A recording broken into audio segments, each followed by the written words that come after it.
Jackson play against the Steelers on Sunday.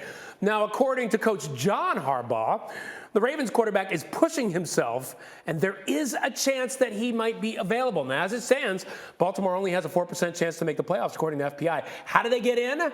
4 things need to happen. They need to win against the Steelers and hope the Colts, who are playing the Jaguars, the Chargers, and the Dolphins all lose this weekend. So, in other words, doesn't really feel like it's going to happen, does it? Neek, should Lamar play if he's not 100%?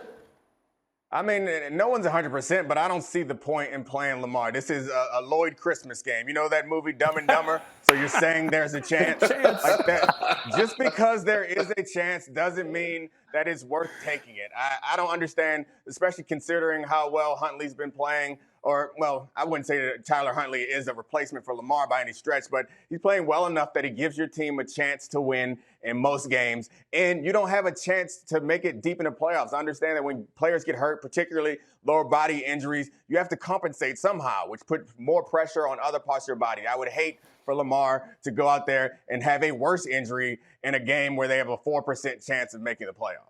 And Kimberly, you have an interesting story. You talked to people, because you covered the Ravens last weekend. I did, and I'm covering them this weekend. I'm covering Steelers-Ravens this weekend.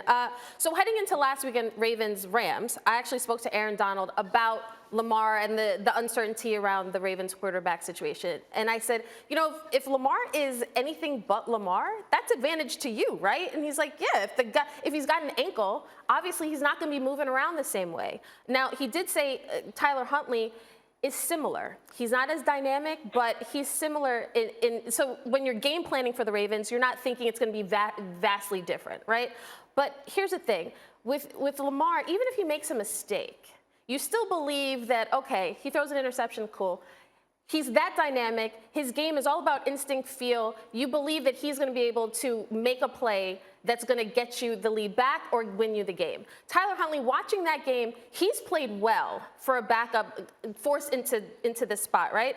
But watching that game against the Rams, that pick to Jordan Fuller late in the first half, that's the reason the Rams were able to come back in the game. That shifted the momentum in that stadium. So Tyler Huntley is not the same caliber of player as Lamar is, and I don't think he can compensate for the mistakes that he makes. See, I think there's another factor at play here. Let's not forget Lamar's looking for a new contract this offseason. He's had some injuries. I wouldn't be surprised if he's out there, if he feels good enough, going to management, Mike T, and saying, look, I want to get in there. I want to play to show you that I'm a gamer and I can play through tough times. So what do you do with him on the offseason, looking at his contract situation and his history?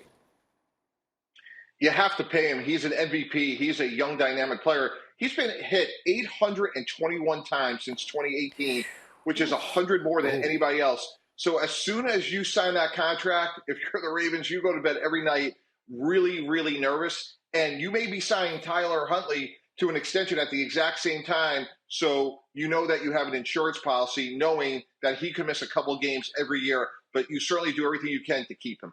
That would be a lot of money dedicated to quarterbacks, but maybe that's what they have to do. Now, speaking. Thanks for watching ESPN on YouTube. For live streaming sports and premium content, subscribe to ESPN+.